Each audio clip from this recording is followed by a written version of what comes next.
Nice one. So tell us how how it started. When did the idea come about? It's probably like around 95, 96, a couple of years before we actually opened.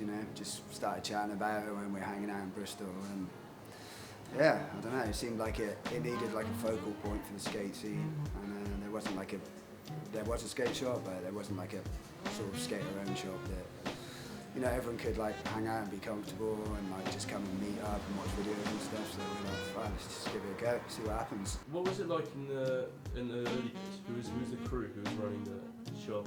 I mean, it started off like literally just me and Danny, pretty much. Yeah, for the first while, definitely it was just us two, and then I think probably Alan Rushbrook. Was like, he was one of the first guys at the shop, and then more and more people started coming through. Who came up with the name? Who did come up with the name? Possibly Abgood. I think it was pretty much, I think he might have suggested it first, and we're like, yeah, that's cool, and it's got like multi-meanings, like a few people did some graphics. Hacker did a sticker, and Danny did a sticker, but like before we opened, we were like, had stickers and stuff, and I think there was a few things bounced around, and that's what I ended up being. Did either yourself or Danny have any previous experience of running a shop? No, neither of us had any experience of running a shop.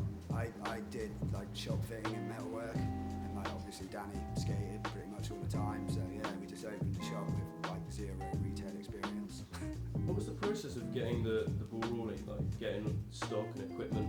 Who did you go to get all of that stuff? Yeah, I mean, obviously we knew Shiner, Danny wrote for Powell and stuff, and we were going there all the time anyway, so they're based in Bristol. We chatted to those guys and then picked a bunch of brands we were into at the time, found that, all the distributors we dealt with at the start were skateboarders we knew, so it was like we knew from like, travelling around skating, and then we just chat to them, do business in skate park, car parks, all types of caper.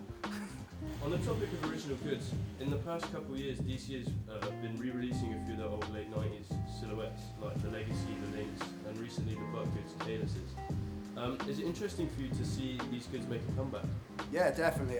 It's funny, like they're always like, I loved DC in that era. It was like super strong, and yeah, it was kind of near to when we started, and we had it all first time round. It's pretty funny to see it all come back, and I still had Kalises from like 20 years ago and stuff. Yeah, it's funny to see them come back out now. Yeah. I think it's super cool, and it's obviously super good for DC. Yeah, we've stoked to have Draws back. Yeah, same kind of deal. Super into that brand first time round, and it's come back looking the same, pretty strong and current. So yeah, and there's another drop coming pretty soon. In the early 90s, there was a lot of teams coming through into Bristol, skating Lloyds and Dean Lane. Are there any teams or skaters that stood out to you? Yeah, plenty, definitely. It's pretty, where do we go with that? Heath Kirchart, 100%. Cardiel, obviously. Like, it was cool. Like, I went and just skated a few spots with just him and a photographer, which was pretty crazy. Who else? Like the Zero guys, Jamie Thomas. Like, yeah, Chris Cole did so much shit at Lloyds. It was insane. He was like a robot. Man, yeah, it's like countless amounts of people. Even like all those Osiris demos and stuff with like that team was, they were like super busy, and like, it'd be like 15-man team killing it. Bristol was quite predominant in the 411 video magazines. There's quite a lot of footage of people at Lloyds and even Dean Lane. Danny even had a profile section. Do you remember like when they came down and filmed for that? Totally, because the filmer actually lived with me when they were filming all that stuff. So yeah, I mean, I can't remember exactly when. But yeah, and the filmer who's still filming now, totally, came over to film a profile with Danny, and then obviously just ended up staying for a few months and filming with other Bristol heads, and like, yeah, and all of a sudden, like, Bristol kept popping up in 411, and then like later than that, P-Stone came, and like there was like so much Bristol and Thrasher videos, the early ones as well. So yeah, because Thrasher also came to Dean Lane, didn't they, like a few years back? Yeah, they came for the Thrasher vacation tour. They came through the UK and came to the Fun Day, and yeah, obviously absolutely smashed it. Yeah, it's really good to see, and like the same guys who've been here for like 15 years ago from Thrasher. Some of them, photographer and filmer, were same guys on it, and like obviously they all love Bristol, so yeah. What about 50's own videos? I saw the 20-year retrospective on Vimeo. It was really good. What was it like organising and making those videos? Yeah, I mean, yeah, there's obviously a lot of work. Like, you know, I mean, that was Danny's bag really. He started filming. You know, there wasn't really filmers in Bristol. Like some of Danny's early video parts were filmed by this guy Bash, who worked in the shop off of BMX, and you can see the handlebars and some of the lines and stuff. So then we got a camera and kind of started, like, everyone would film each other, but Danny was like the main filmer, and then like we'd all have to film Danny stuff, and then like Lee Jordan got involved and a few other people, so there was like always a filmer out ready to go if people were up for it. So we just started getting footage and then so yeah, let's make a video, and then ended up making 4. Let's go back to 2017. Just before you moved out of Park Street, you had Real come over and present the custom Home is Where the Heart Is boards. How did that make you feel to see that happen? Yeah, really stoked. I mean, like, we've stocked Real since day one. So yeah, those guys are, I mean, Real says it all, they're pretty real.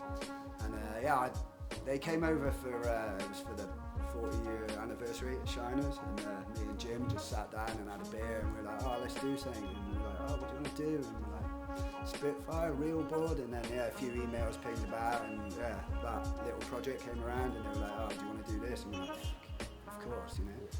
I was sick to do, yeah, little collab with Real and put on a little event for it and launch it. Yeah, it's good. 50 has been a staple, well-established store in Bristol for over 20 years, 22 years to be exact now. But running any kind of shop for 2 decades doesn't come without its ups and downs. How have you kept it together over the years? I don't know how if I can answer that one really. Don't know. Good woman. Yeah, good friends. You know, yeah, totally. Yeah, it definitely has its ups and downs, but I think that, you know, ups outweigh the downs, hopefully. Like, you know, just going on a skate trip with all the crew and stuff, and you're like, fuck, this is what it's about, man, like all that other shit, whatever, you know. It's interesting to see how 50 has moved around a fair bit during its lifetime. To see a shop move once is not uncommon, but a few times. Yeah. Why is that? I mean, it's all to do with leases and stuff, and then the size of the properties. Like, you know, the first one was tiny, then the second one, we outgrew that, unfortunately. Then moved to like a super big one, but put 2 stores into it, so we actually had another trainer store as well. And then, yeah, you know, that got too big, and obviously it's gone very web orientated, and then we moved to this one, which is nearly where we started. It's pretty much perfect, you know. I think this is the best home.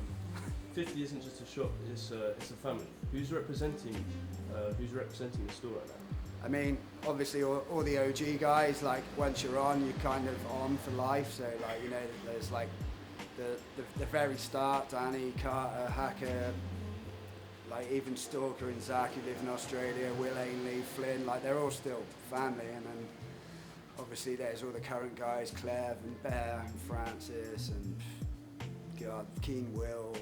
Yeah, there's a lot of people on 50 for sure, yeah. I want to ask you some questions about the industry. How has it changed since 97? I mean, if you look at it like 97, 07, 17, those are crazy different eras. How different are they compared to each other for the shop? I mean, yeah, they're very different. The way skate stores are like looked upon and stuff since we started has changed dramatically, and the way brands treat skate stores has changed quite a bit. But still, they still have the same like focal point for the skate scene, which is the most important thing, and still have skaters working and who can help other skaters, whether it's like fucking re-threading an axle, helping them out with truck size, pointing them in the directions of where to go skating, whatever, you know. It's still like, it is the same, the industry treats it differently, but we're still here and we still try and do the best we can.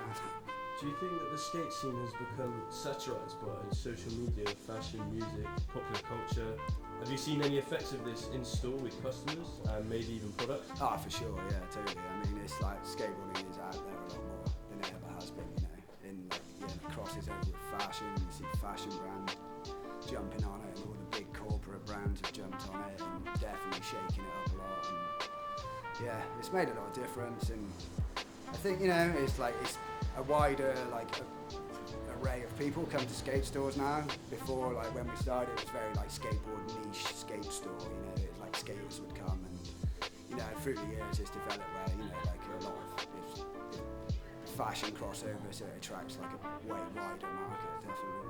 Outside of skating, am I right in saying that you have some kind of connection with Massive Attack, or Daddy G in particular? I know he DJ'd at the 20-year party and was also at the Lloyds jam back in March. Yeah, we've known each other for quite a while, you know, it's just all the Bristol kind of skate, music, graffiti thing is mingled into one, and like there's a bunch of guys who've known each other for years, and you know, just from, you know, we support their events, they support our events, and yeah, it's good.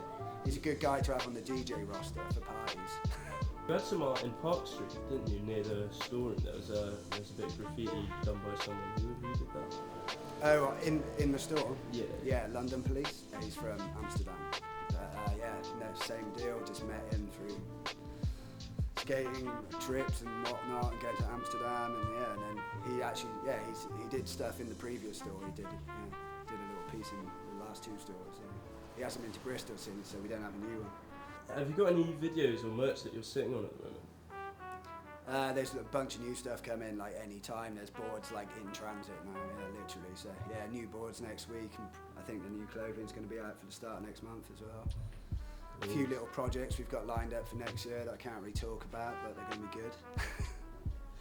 All right, well, cheers, Sid, for this. Here's to another 20. Cool, thank you very much, mate. Big up.